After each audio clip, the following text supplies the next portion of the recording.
Greetings. Welcome to Speak Nerd and Enter. Nothing else. All right, Hi, welcome. everybody. We're Speak here. Nerd and Enter. Hey, I'm Sean over there on the far side. There is Mark. And in the middle there, slurping his, whatever he's slurping there, is Rich. Slurm. Yep. And then, of course, in the blue shirt there, he mixed lemon and pink Himalayan salt. Now he has to donate his entire wardrobe, the K-Man. One simple trick. Just one. Did you get that one, Kelly? Did you get that? Yeah. I did not get that one. It's one simple trick. One simple trick. That's right. Yeah. Every time I see that commercial. Yep. Don't do this simple trick if you don't want to donate your entire wardrobe. Yeah. Every time I get on the internet, I see that damn commercial. Oh, okay. Every third YouTube video. Yeah. You know, there's just hordes and hordes of women out there doing it. filling up cups of pink salt and lemon. All getting hypertension. Then running to the bathroom. Anyway. Brace for impact. So how has your time been, boys? Has any of you seen? I know what I wanted to ask you guys. If you have a moment before we get into talking about the most important thing in all of the world, the Imperial Guard. Did any of you guys see The Naked Gun? No. Not yet. Okay. Have you? Yeah, I saw it with Helena. So I'll wait until you guys have seen it and see what you say. Okay. You don't want to give us any. I don't want to color it one. I don't want to color it one way or the other. I want to let you guys go in with your own set of crayons and see what kind of pictures you come out with. Okay. So, yes. All right. I might try to go see that tonight. We'll see. And don't forget, this coming week, Alien Earth. Yes. Oh, is that finally coming out? Looks really good. Well, yeah. Looks really good. You know what I would like to do at some point, and this might be I don't know, it might be a good one to do it with, is I would love to try at some point, if we can, to get a night during the week maybe when we could actually watch something, together as a sure. As a live stream thing, or not live, but just you know what I mean. Record it and be able to edit the thing and do. Yeah, well, I meant everybody come over to my house. So. Oh, okay. Puppy pile. I mean, I would like to come over to your house. I'll bring an Afghan and some popcorn. Yeah, you do that. So yeah. But yeah, I would like to try doing that since we're supposed to be able to do that. That would be kind of cool to even not just for recording it for online stuff, but just for us, to do that. That would be kind of cool. So I was thinking about maybe inviting Drew to do something like that too. Okay, is your schedule changing at your job to where you're not working the overnight shift anymore? Okay. It is. Well, no, I'm going to be working for the next couple weeks. I'm going to be doing. It's not midday. It's from now till the 23rd. I'm doing 3 o'clock to 11:30. After that, I'm doing overnights again and doing 9 to 55:30.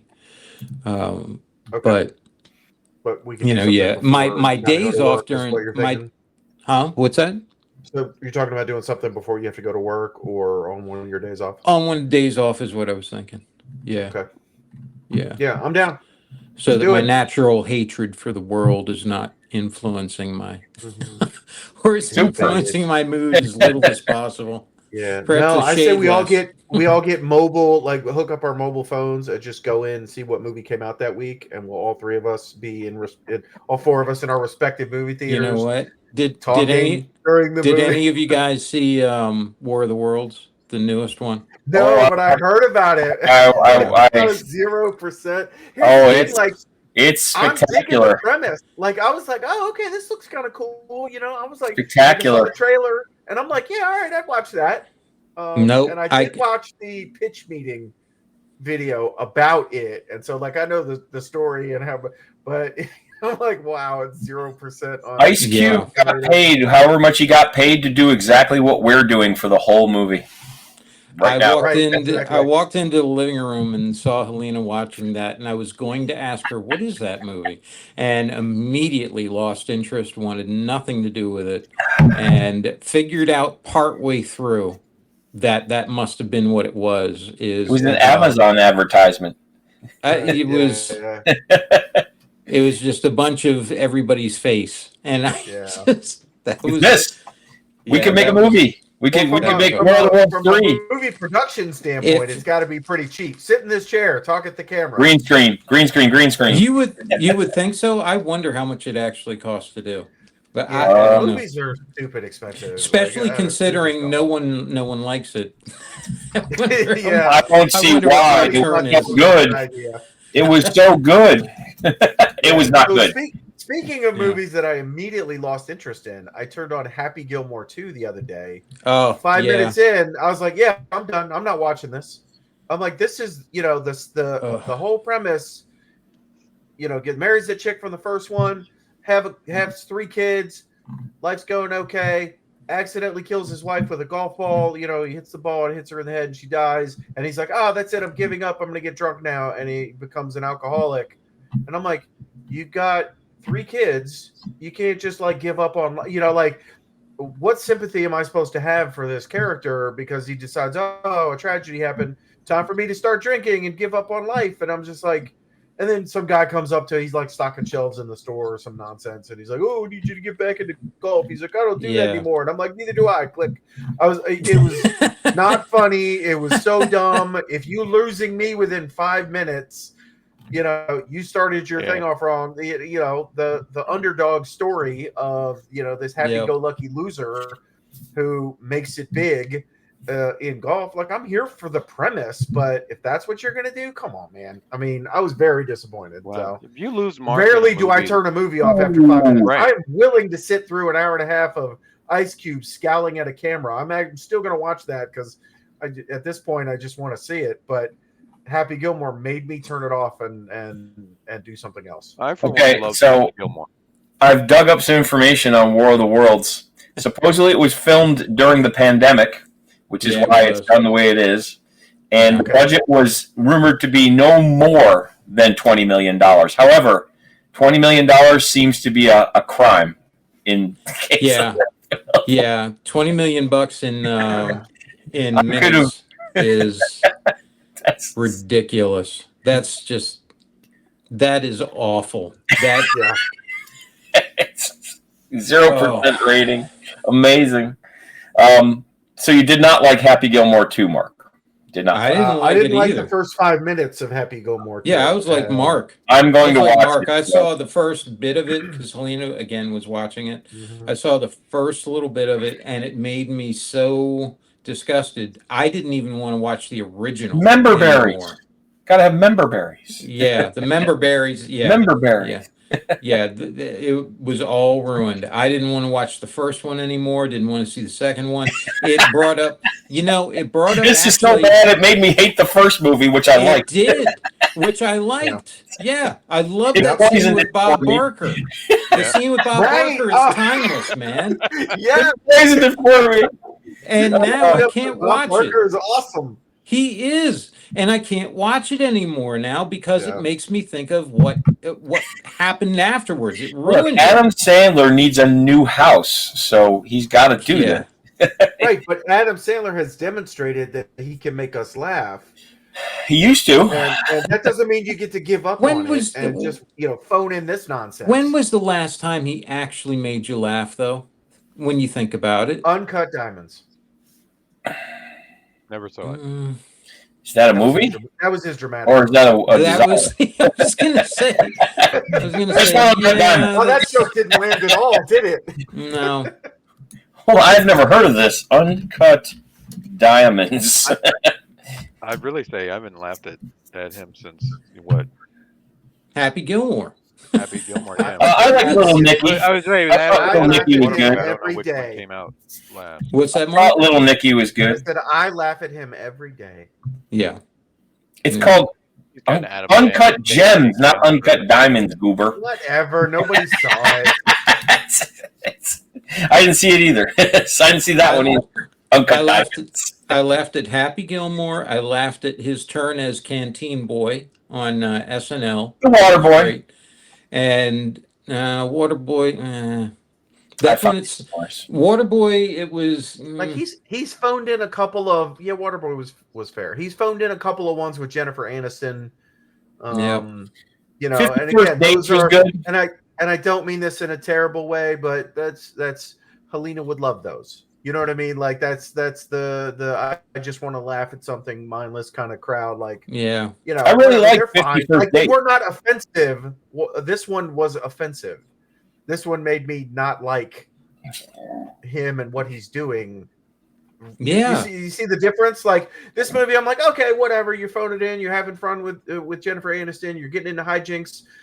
You know, oh, they've accused you of murder that you didn't commit. You got to solve the crime. Cool, have fun. That's a date movie. I'm not offended by that, but it's like, hey, it's a paycheck. Cool. See, and this is the difference. Happy Gilmore. This is the difference. Right? This is like making Goonies 2 and messing it up.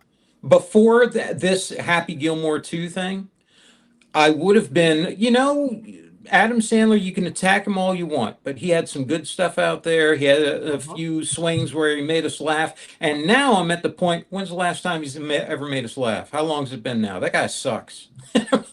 That's what this movie did to me. It turned me from a defender of him, trying to pull out those uncut gems, to hating his work. See what you did.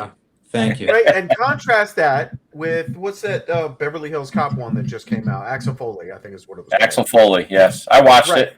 It's same kind of thing. It's like, oh, let's go back for the Memberberries. Let's bring this wasn't good character, but it wasn't offensive. It didn't make me hate Beverly Hills Cop. It didn't make me not want to see Eddie Murphy in anything. It was like, okay, you guys are going to capitalize on some nostalgia.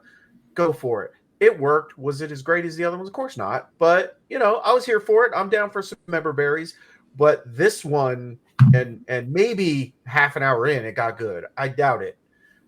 But if you can't get me for 5 minutes, you don't deserve me for half an hour or 45 minutes or an hour and a half. And so many, it seems, of these comedic actors tend to go that way. It really does seem that way. Man, Eddie Murphy in the early days with Beverly Hills Cop, yeah. Now, does it hold up as well nowadays? Not really. But, young enough at the time when you saw it, it brings you those, like you said, those Memberberries, so at least you're on board with that. And then you have things like 48 Hours, where it was, that was really good. And no one talks about that, but that was a really good movie. That was really well done. Really enjoyable. That was good. And then over time, you end up with Coming to America. Good. All right. I'm enjoying that. And then you start getting into the ones where now it's getting to be a little, you start to lose that edge, and it turns more into the Adam Sandler-esque sort of ego fest, where it's not so much about the struggling guy and being funny in the real world that you can relate to. Now it's all about successful businessmen who are, have drop dead gorgeous Salma Hayek wives, and they're all getting together to pee in the pool kind of thing. And it's not enjoyable anymore. You know what I mean? Yep. So, although I will say Bowfinger is one of my all-time favorite movies. Bowfinger was great, but that wasn't really a him thing. That was more of a Steve Martin thing. Yes, it was.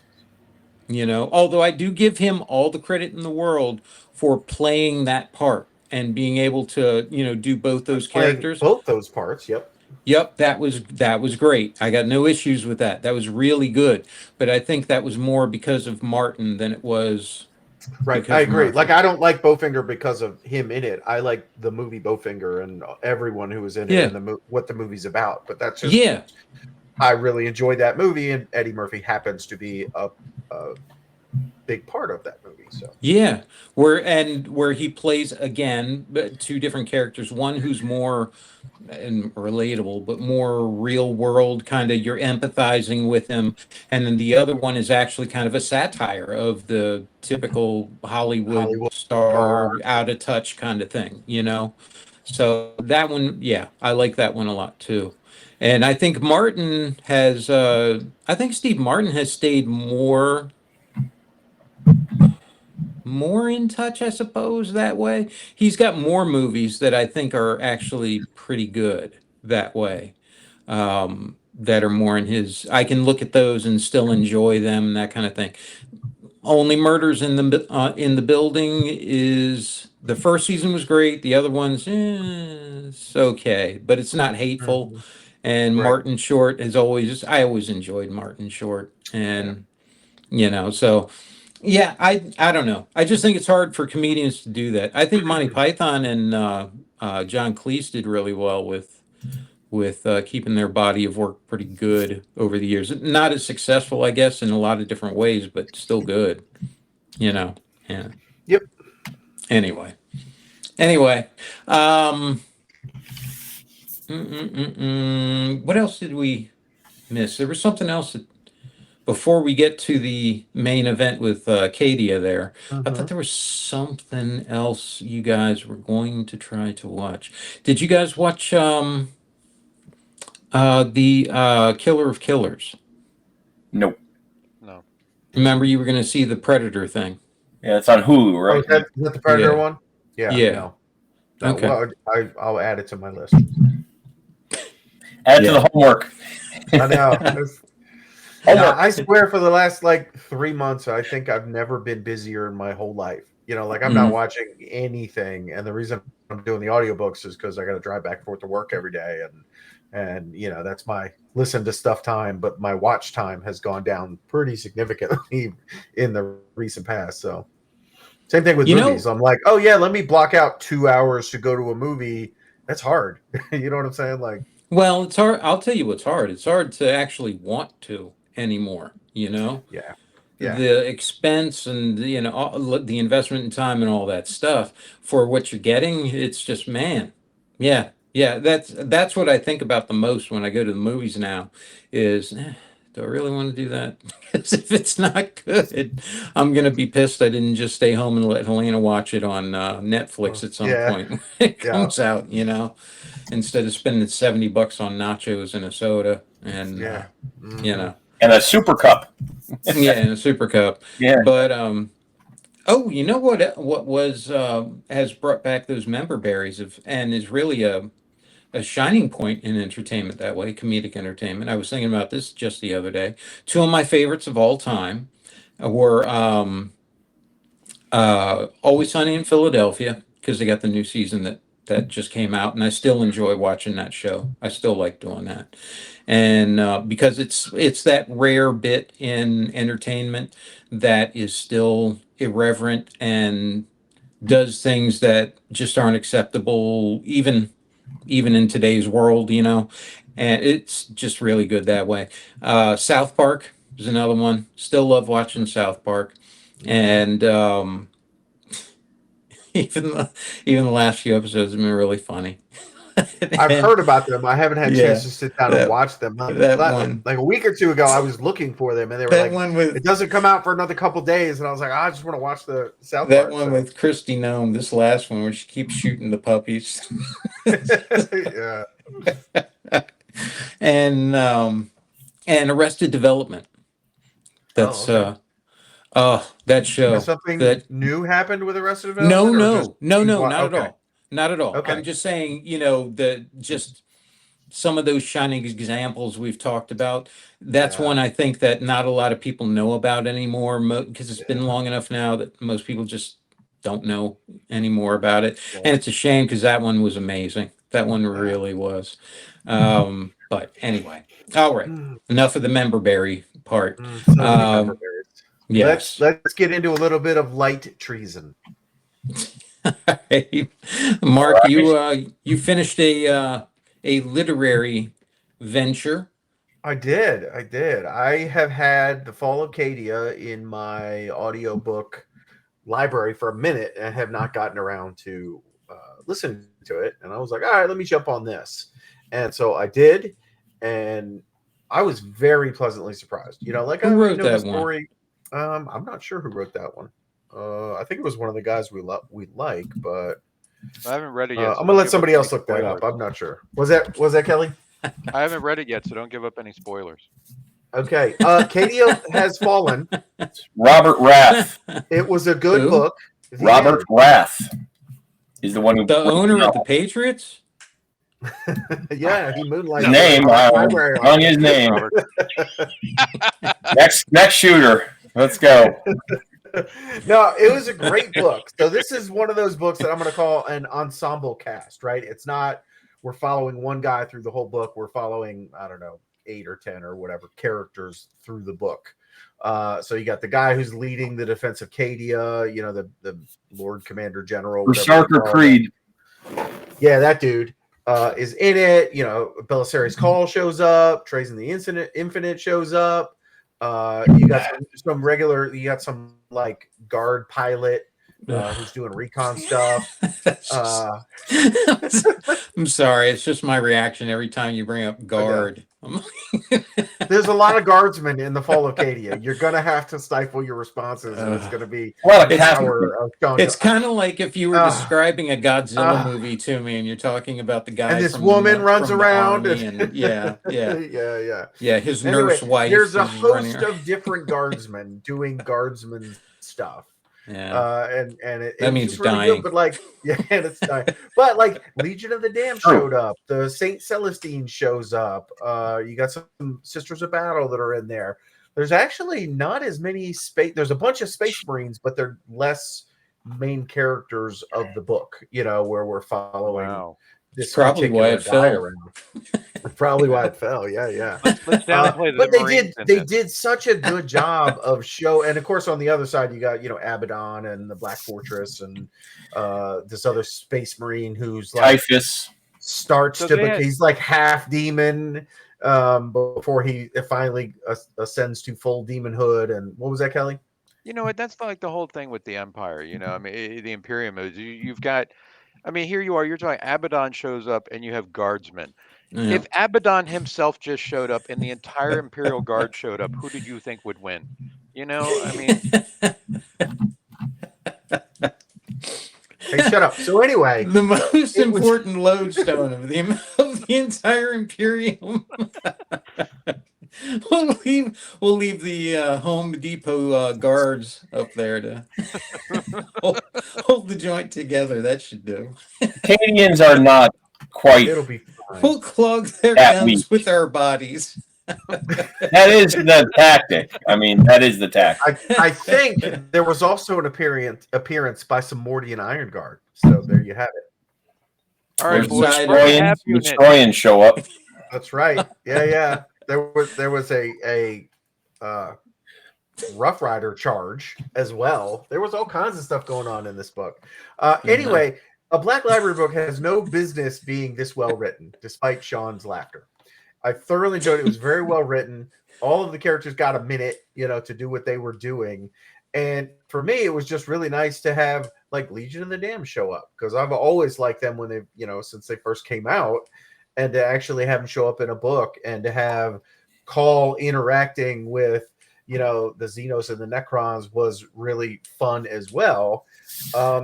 And like I knew at the end how it was going to go, but how they got there was really fun also. Like it was not as linear as you would expect, I guess what I would say in the storytelling. And I was happy with how it ended. They didn't overshare some things. And it was just a really, really good book. And having finished, I was like, man, I was not expecting this from I never expect it from a Black Library book, and I don't know why. I'm always surprised at how good they are, because it's been a long time since I read one that was meh. You know what I'm saying? And back in 20, 30 years ago, maybe they weren't what they are today. But that's true of just about all types of media. It's evolved and gotten better. I thought but 2 thumbs up. It was an excellent book. I thought you Despite liked. despite so many guardsmen being in it. Well, I thought all the guardsmen mehness aside, I thought didn't you like Gaunt's Ghost? Mm-hmm. Okay. Right, but Gaunt's Ghost, the series felt a little more pulp Sergeant Rock adventures. Like, okay, No, it's the no, same no. group I'm of talking guys. They're gonna talking about the writing. Yeah, Dan Emmett, he's good. He's one of the good ones. but But that's I felt this one was written at I don't know what to call it, at a higher level of literature than Gaunt's Ghosts. And I don't mean that Dan Abnett is a bad writer. I mean, he's writing, men's adventure books of we're going to follow these guys around. And, there's a lot of ruinous ichor and, people throwing themselves in front of las bolts heroically to save their buddy, and they're great books. This sounds harsher than I want it to sound, but the tone of that series is different than a one-off Fall of Cadia, which is a capstone event in 40K chronology, right? And so I think they took a little bit of time and effort to make this, their version of to borrow, Tom Clancy's Red Storm Rising. That was another like epic in scope. World War III had a bunch of different characters in it. It felt a little more like that versus Gaunt's Ghost, which is, we're going to have 1, 2, 3, 4, 5, 6, however many books they're going to go. It's a different approach, I guess, is what I would say. Okay. All right. Yeah, the Trazen thing, because that's what got me into reading the what was it, Trazen versus I can't remember the other Necron. It was Trazen and another guy who ended up having this who have had, I guess, this millions of years kind of feud between the two of them. Yeah, and that was what kind of got me into it was the whole thing with him and Call and all of that. So all right. Well, weren't the Grey Knights in that too? I thought they were in Cadia. I don't specifically remember the Grey Knights. They were talking about a bunch of different chapters, and one of the things I liked that they did is, you'd think in 40K the guy's in charge or whatever, and it's like, okay, guys, the enemy's here. We're going to do this big battle. You guys fight here, you fight here. But they did a really good job of like the Sisters of Battle were like, no, our job is to defend this shrine, and so we're not going to come over there and help you because we're doing this over here. And some of the Space Marines were like, no, we're not going to do that. We're going to jump on our ships and go out and try to board the Black Fortress and kill everyone. So it showed this not dissension in the ranks, but that, let's face it, the Imperial Guard commander doesn't have authority over Space Marine. Right? You know what I mean? And so it was like, well, you guys are going to go do that. Great. We'll throw some guys with you and try to take over the fortress. And he was doing the best he could with the cards that were dealt him. But and it wasn't like, F you, we're Space Marines, we don't have to listen to you. But it was more like, this is our mission over here. If it doesn't dovetail with yours, our mission wins out. Does that make sense? Yeah, it does. I thought they had, which caused some, had everybody fought together, maybe Cadia would still be here. Maybe the fight would have gone differently or better or whatever. So it was a really one of those things like, you understand why the sisters were all like, our job is to defend this shrine. And then, like, I don't know who it was, Abaddon or that. No, it was a demon dude showed up and, like, he's like, I don't care about your shrine. I just want to kill people. You know what I mean? And so they're defending this shrine with their lives. And he's like, I don't care about this. I'm just here to murder everybody and, ascend to demonhood and please Korn kind of thing. And so right.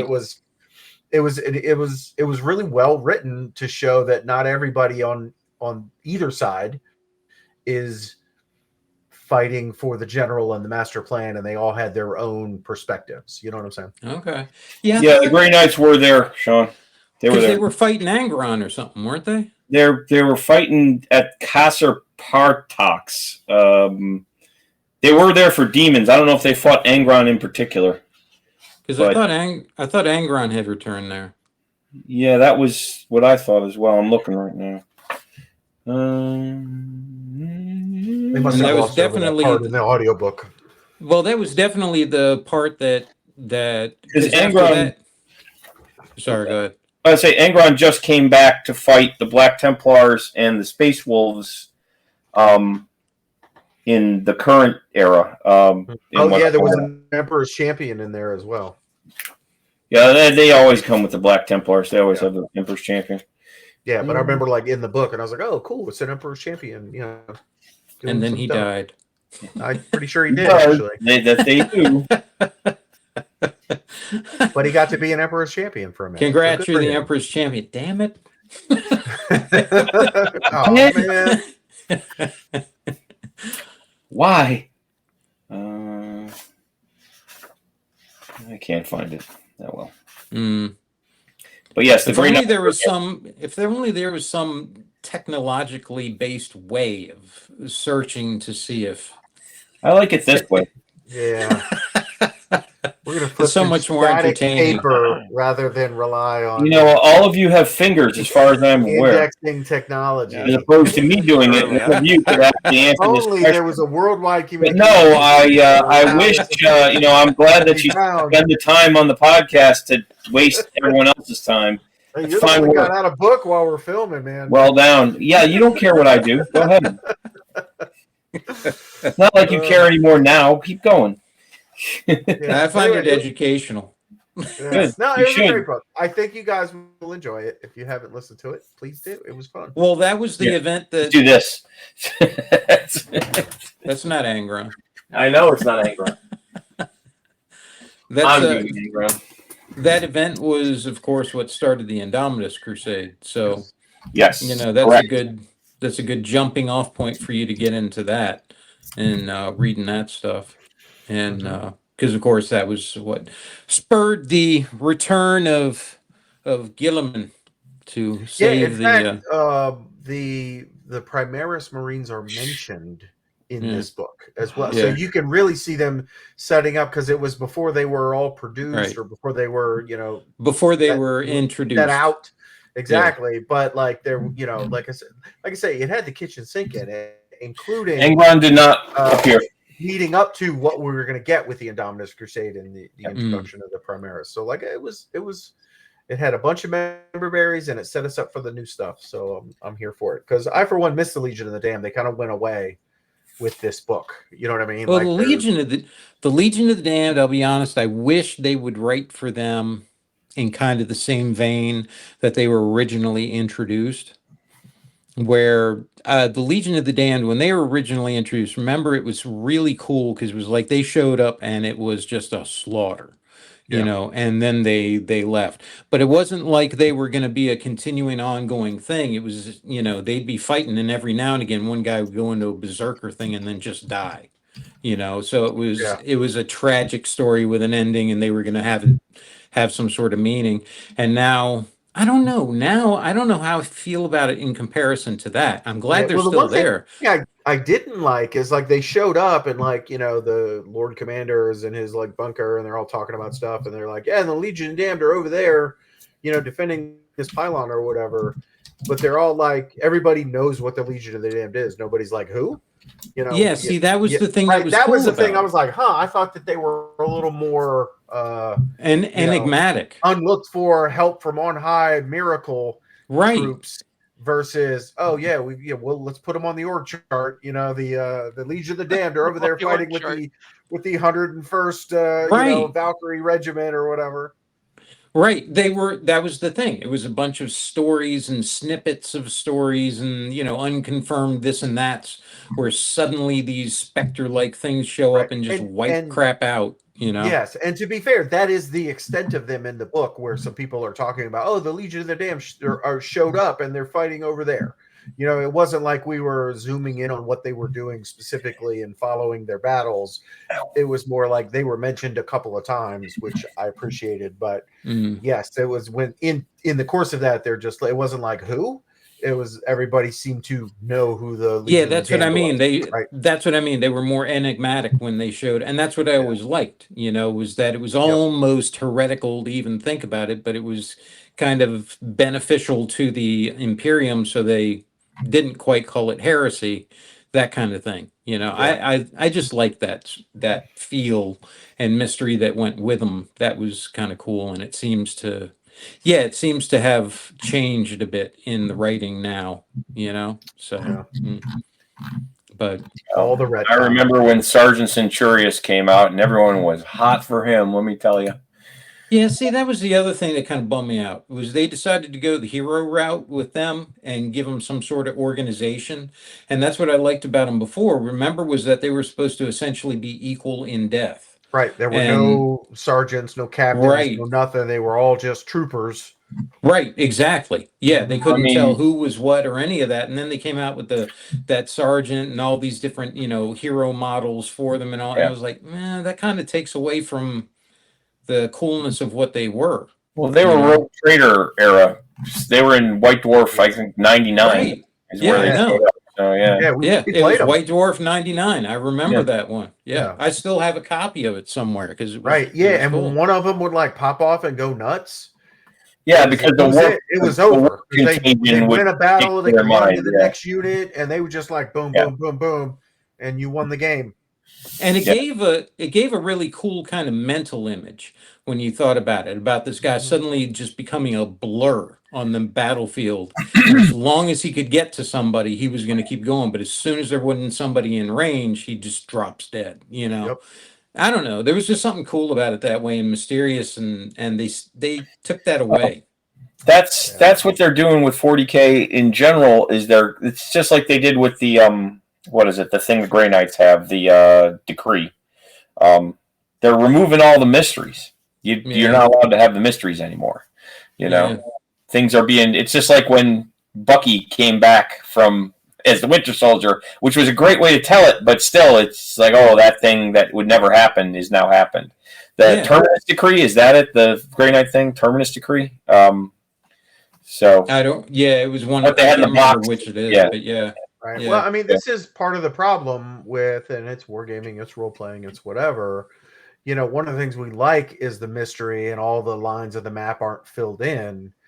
But the company has got to put out product. You know what I mean? They're like, okay, so let's fill in some lines. Let's expand this area of the map. Yeah. Let's do this. And 30 or 40 years later, the Forgotten Realms, we know every square inch of the Forgotten Realms and everybody who lives there. Right. And in 40K, we're learning about all the factions, et cetera, et cetera. But there's a couple retconning that happens. But there's a couple things that should be sacrosanct, and those as lodestones for what makes it success. Like Yoda, you don't know what Yoda is, and you don't know where he's from. If they come out someday and say, "Oh yeah, Yoda, he's from South Philly," that's going to ruin everything about Yoda, because now that mystery is gone. And that's why Lucas made it a thing, saying this can never be told. It can never be said what he is, because it allows for that mystery to persist, and it makes it so much more satisfying than what we could actually come up with. Right. And the counterpoint to that is, if anybody, and I know you two have, we played the old Star Frontiers role-playing game from TSR back in the 80s. The bad guys were the Sathar, and nobody knew where they were from. Like, that was the big mystery, and is they just this bad guys that showed up out of nowhere and were fighting people, and the mystery was where their homeworld is. Fast forward to early 2000s, whatever, D20 Modern comes out. They come out with a sci-fi source book, and you open it up, and there's Sathar, and they're like, from the homeworld in this planet, and right near this, like, literally they give that up in the book, and it was just like, cool. Like, it's not a Star Frontier setting. It was a D20 Modern, and they just kind of put that in there to basically do exactly what you were talking about. That'd be like telling us Yoda was from Philly. That is how I felt reading that passage in the D20 Modern. I was like, yeah, let's shit all over Star Frontiers because we can. Yeah, and that takes away. See, I understand, like you said, they got to come up with content and all that stuff, but that's to the detriment of what they're doing. You know, why not just add something to the mystery? You could just add another story or another, facet too, but not giving any explanations. Like my whole thing about when you go to a movie, and this drives me bonkers, when you go to a movie and they got somebody in there who's able to, John Wick everything, right? And the first thing I hear people say is, well, where'd they get their training? How are they able to do, where'd they get their training to do that?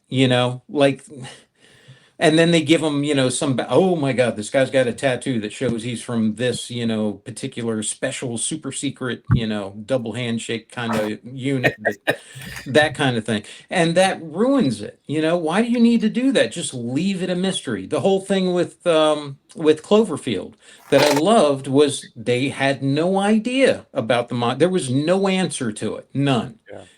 And that was cool. Leaving that be where it's just no answer to it. That's cool. The two mysterious Primarchs, the lost Primarchs, it leaves so much open for it instead of just putting in, okay, Bill and Ted were both, these Primarchs and they got, kicked out because they were caught drinking after hours or something. That ruins everything that you had there. That mystery's no longer there. It no longer leaves options. So it excludes everybody who didn't want the one you gave them, Yeah. I don't know. It just seems to be self-defeating because you're trying to you're trying to feed that beast you were talking about, but you can only feed it once and you're not going to satisfy everybody with it. As a matter of fact, you're going to really annoy and piss off more people than you're going to satisfy with whatever you come up with. It's not. I think my biggest issue in the 40K books is that I find that they nerf things a bit. Like the Custodes are supposed to be, the Emperor created them by hand, but yet they get their asses kicked quite frequently. I mean, on occasion you'll get the sentence that says, 5 Custodes run into a thing and everybody dies, but then there's those moments like we talked about it in the hell, I forget what the book was. I forget the title of the book, but the Emperor goes down there to fight this demon, and the demon just owns the Emperor. And it's Hey, like, Rich, why? can you mute while you're typing? There were a couple, or at least one. I don't know if it was one or more, but there were Custodes in the Fall of Cadia book. I think it was one of the things that Trays in the Infinite let loose. There were like 3 things that he let loose. Oh yeah, the ones that he had captured in his museum. He had in his zoo. And so his zoo, museum, whatever. So I think the second one was, I don't know if it was a custodian or like a unit of custodians. But like I say, not a huge part of the book. I don't want to take away from the whole book, but like it did put a bunch of little things in there like that, which I thought, oh, that was really cool. Well, that is point, everything in the kitchen sink, though, man. That's a hard amount of things to balance. Right. And Kelly's point is really good with that essentially it's my whole, they warped them, where they're just there to show how strong something else is. Someone else is, right.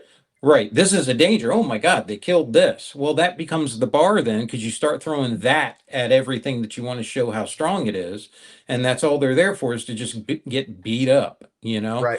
But I think they did a good job of that in the Marvel movies with Hulk. Like Hulk was just this beast, and then Thanos shows up and is like, no, let him have his fun. And he beats the crap out of the Hulk so bad that he doesn't even want to turn into the Hulk anymore. Right. I feel like that was an acceptable way to do it, because the Hulk was the Hulk all the way up until that point where you were afraid of the Hulk. You know what I mean? Yeah. Like if he went nuts, he was gonna destroy Brooklyn or beat up Iron Man or smash up this African town or whatever. Like we saw the Hulk being the toughest Avenger, and then when Thanos shows up and just manhandles him, you're like, oh, this Thanos guy must really be like tough. You know what I'm saying? So now look, that's fine, but to Kelly's point, that's a singular moment. Okay. And the Hulk is not shown as being what would be the word, invincible or unbeatable. He was beaten by the Hulkbuster. He was knocked out by that. So I'm talking about the MCU, of course. The comics are just ridiculous. Whole different ballgame. Yeah. But to Kelly's point, when your whole purpose in being there is to show this guy or this threat Right. That's when it becomes an issue. When Thanos showed up, he had beaten Thor and then Yeah. beat the Hulk, you know. So that I know it's a small nuance, but it's a nuance nonetheless. And he had the stones, or at least a couple of the stones with him as Yeah. well. Mhm. It was kind of to show both of those things at the same time, even though he didn't really use the stones to do it, you know. But you get my meaning. I just think I think it's a crutch when writers do that. You know, oh, it's so much easier just to show them beating the piss out of this thing because the lore has already been set with this. So I don't have to put in all these other things. I can just do it in a page or two because they beat the piss out of this. So the bar is already there. Oh, it's good enough to beat this. So it must be a greater threat than this is, you know? And it just strikes me as laziness that way. And Right. I'll Well, it be was honest, like so does Luke the showing mystery up to thing. defeat all those Robo Troopers in, I don't know which series it was. Was it Which was it? Luke Skywalker shows up and In they're all on that The ship or whatever. Mandalorian. Yeah, yeah, the Mandalorian. Yeah, the Like Dark they had all this Troopers. trouble defeating one of the Dark Troopers, Yeah. and then Luke just shows up and manhandles all of them. It was a cool scene, but it's another example of wow, one was so tough. Look how tough Luke is to just wade through them. So Yeah, it was meant for fan service because the Vader thing did so well. And they figured, well, let's give Luke a hallway thing where he can do it. And these will be really badass robot things. And we'll show him busting through, you know, bulkheads and all that stuff to be able to. And here's Luke comes in and manhandles him, you know. Okay, that's fine. And look, I appreciate you giving me at least a nugget, considering he died meditating, you know, whilst talking to Kylo Ren. His old man heart gave out while he yeah. was Oh, doing that's too much. that. Worst ever. Worst ever. So bad. Yeah. Oh, I'm just going to disappear into a poof of dust. That's great. Just like Yeah. your career. Good job, Right. Mark. No, we have to fight saving what we love or something. I don't know. But wouldn't it be great to have a movie where they don't explain the antagonist at all? Just don't even Well, address they it. did that with How Snoke. Huh? They did it with Snoke. It's like, No, they've given him too many explanations. But I'm talking now, about but during the movie, there was nothing. I'm talking about movies like Nobody and John Yeah, Wick I and got that sort of thing. I would love to have a movie where they don't have to explain it away like, oh, the government trained. Look, man, I've seen government training. I've done government training and all of that. If they got that, they'd be dead past the first couple people. That's not how it works, you know. Rich, you know as well as I do, if you go with just what the government gives you, It's you're in glorious. deep, deep trouble. Glorious. It's the best ever. Everything's Yeah. great. Everything Yeah. is awesome.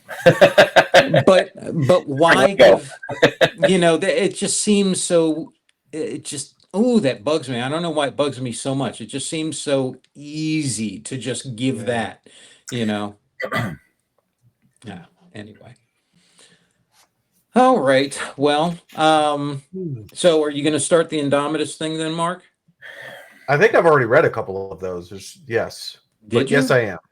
I Okay. think so. I'm way out of order. I just started that the Beckwin series by Dan Abnett. Oh, okay. Well, that's a good Out of one. Pariah. Yeah. So I'm like No, that's great. halfway Yeah, through the but first good. one. Yeah. And that and I'm runs- liking how that one's written also. Yeah, Yeah, it's pretty good. It's a different style, and I like that a lot. I really do. I hope Dan Abnett sticks the landing on this. You know, We'll see. It's written. I know. As it's written. I know. Hopefully, he doesn't, you know, Hulk this one at the end where it becomes some sort of So here, weird amorphous, you know, fight in the ether that.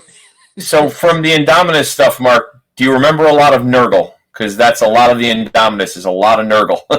Nurgle versus Ultramarines all over the place. yes, I think I have one of those books that came out and read it, but it was A lot just of plague zombies, a lot of Nurgle. yeah, like I do remember reading a book with a lot of plague zombies and Nurgle and Ultramarines. So I think I got one of the first ones to come They out. do lean hard the into Indominus. Nurgle, man. It's the Well, book, remember the it's set that video came game, out had Nurgle everything. in it. You know what I mean? There were so many Nurgle Marines they were trying to sell the figures. So That's Yes. true. Yes, it was the opposing faction. He is correct. Yep. Mhm. For that era. And then now it's Tyranids, so you've got the nihilist stuff. I suspect orcs will be next. we'll round the horn to the orcs. I've never liked orcs as a go-to adversary. They're so passe. I find them pedantic and derivative. I mean, I like the Pedantic, idea yeah, that that's what orcs are. Pedantic. Uh-huh. Yeah. shut up. I've never met an orc who wasn't pedantic. Very wordy creatures. Red ones go faster. Well, I do like the idea that the more of them that collect, they kind of like fungus because they're made of fungus. That the more of them collect, their power grows because they kind of feed on each other and create this bubble of orkiness, and that's how they get more powerful. I get it, and even get bigger. I mean, it's interesting. So I don't. I like them as an adversary, but I don't. Well, don't like them as the big bad. I don't see them as the big bad. I see them as a spoiler. Yeah. You know, they're not. Yeah. You know what I mean? They come in out of nowhere. Yeah, out of nowhere, exactly. Like yeah, exactly. No matter who it is, whether it's Tyranids or Chaos or Imperial. Yeah, they fight everybody.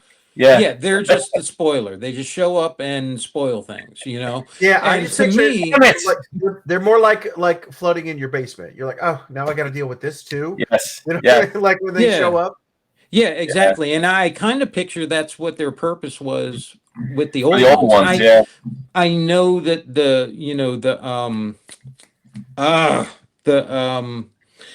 the snotlings were actually the smart ones for the longest time and all that. Yes. And then, it all switched and all that stuff. But I always kind of liked the idea of them just being created to be the chaotic, anarchic, spoilers that they're just going to endure. They're always going to be there. You can scrub and scrub, but they're always going to come back and, just spoil things. I always liked it like that. I've never seen them as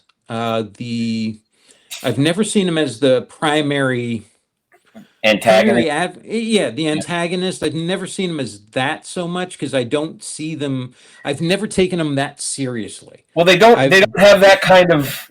They can't get themselves together. It's not like they're directed evil. It's not like Chaos. Yeah. Chaos has a mission, and the Necrons have a mission. The Tyranids want to eat everything. The Orcs just they just want to show up and have a fight. That's it. Right. That's all they do. Yeah, they're more brutal don't get me wrong. Than cunning. Yes, and I like them in that only role. Cunning when pressed. I like them in that role. I think they're great in that role, but I just don't like whenever there's a edition that comes out with them as the primary antagonist. Yeah. I'm like, okay, all right. Yeah, that I suspect either that or the Dark Mechanicum will be next. Because they're making noise about making another.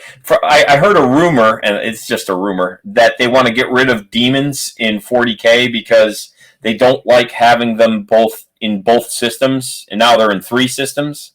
So they don't like that. They want to just have them directed at one. I don't know how they do it, but it was a rumor that. Why would they not like having them in all? Because they can't track which system is actually buying them. It's counterintuitive that they want to be able to track which army is doing well in which system and be able to track their numbers. So since they're spread over 3 systems, it spreads out the sales. They can't tell. Why does it? See, this is where I hate the business side of it, getting involved in it. Oh, yes. I really pisses me off. If they're selling, who cares? Yeah, I agree. I said it's intuitive. Or you give them a little weapon sprue and box them per system. 40K, great. We're going to give them a spacey looking axe versus fantasy. You're going to give them a big choppy sword or whatever. I said it's a rumor, so this is not happening. I understand that, but I'm saying one way around that is not put out one box that can be used by 3 systems. Well, they don't want to put out model. You just change up one aspect of it, like a weapon sprue or Why something wouldn't? to that But effect. I don't understand from a business standpoint why you wouldn't want something you could put out in one box that serves all those systems. They do things like their whole, you can't have, you can only have Chaos Dwarves in Age of Sigmar, but not in the old world.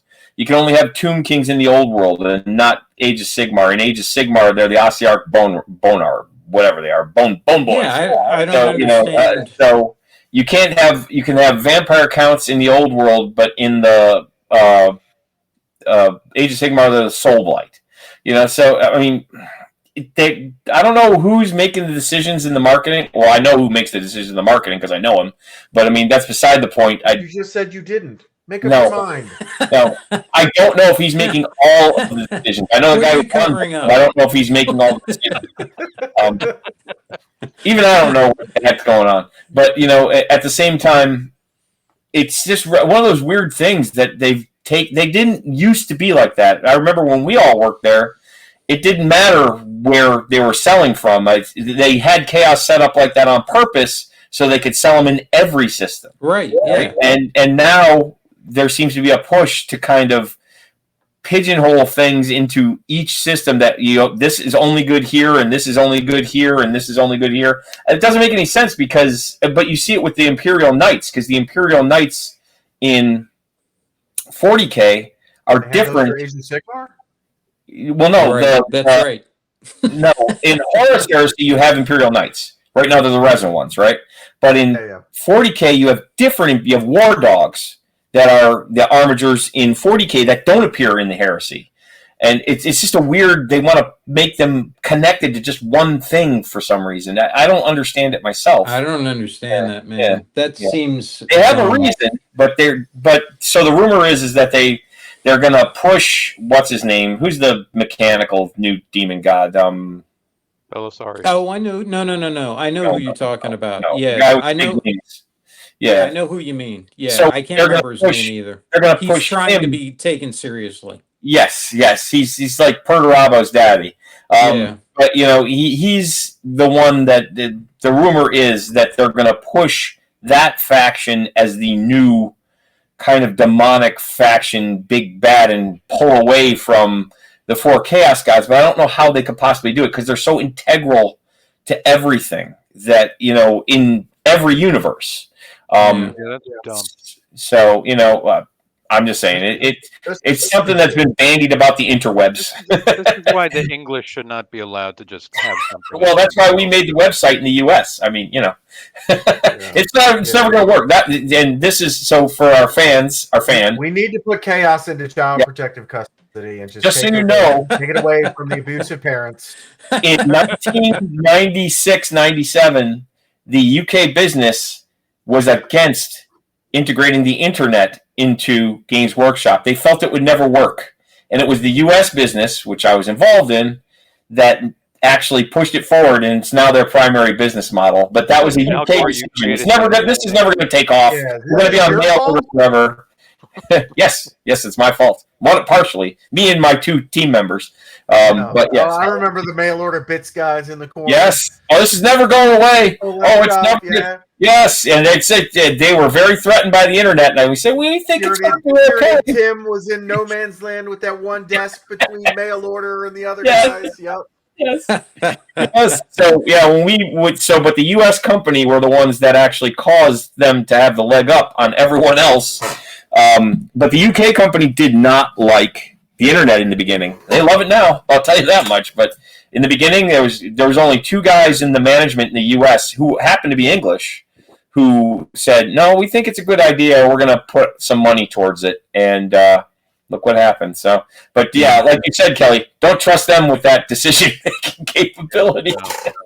No. Nope. Well, if they get rid of that, I mean, it's like that just okay. All these books, all this shit that we've done for the last 20 years. I just had to ditch 12 Horus Heresy 2nd edition books, and then the Horus Heresy 3rd edition is 6 hardcovers on day one. It's insane. So the books are paperweights now. They're great for background and stuff, but yeah. Books are always the worst investment in the Warhammer hobby that you can make. because all the figures I can use. I got figures from the 90s that I could use today if I wanted to play Warhammer. Yeah. But none of the books I've ever purchased over the course of history are, they have a shelf life. And there's a rumor that figures. There's a rumor that figures past 6 months old are no longer going to be usable in any armies. So they have to be genre specific, and there's a timestamp on them. So after time stamped, right and after dated. 6 months, they all incinerate. So I got to build this new excavator fast. I got to get this done. I get them done. Yeah, hurry. It's an awesome model, by the way, the excavator. Crazy name, but awesome model. Get them done quick. All right. Well, I've had enough of all of you. Same. So I want more, just like Kylo Ren. More. I don't know. I'm starting. Rich, why don't you turn that setting back on? I really enjoyed it a lot when you would cut out when you get on a big rant, but now you're loud and we can't shut you up. Loud and change the whole dynamic. Long-term listeners will be pleased. I'm glad it worked, but I mean, I can turn it down again. That Rich has found the master switch that kept cutting his audio off. Yeah, he's loud and insists upon himself. There, I turned it down 2 more notches. Hold on, let me mess with the mute button and see if it works for Rich. There you go.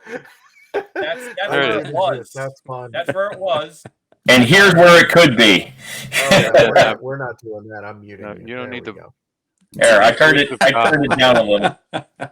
That way you don't have to listen to me too much. All right, boys. I will see you next time. Enjoyable. Let's see if we can figure out something maybe for the alien thing or something. Maybe. Sure, that'd be cool. And it does look really good. I'm looking forward to it. Yeah, I've heard good things. The reviews look pretty good for it. So I'm still a little distraught at seeing Timothy Oliphant with gray hair. Not gray. Feel old. Silver blonde. Like he's going to be the new Bob Barker. Like Sanguinius. Yes. He's ethereal. He's not old. That's right. I just remember him from Deadwood and Justified. Another one he was in Justified. Yeah. That's the only things he was young in. Gunslinger in my heart. His 2 credits. Credits for Deadwood. The only 2 things he's ever been in is all I remember him from. Deadwood, Justified, and then Dead. Yeah. I hope the aliens eat him. All right, boys. Well, I will see you next time. Till then, the hell out of you. This concludes our Speak Nerd and Enter broadcast.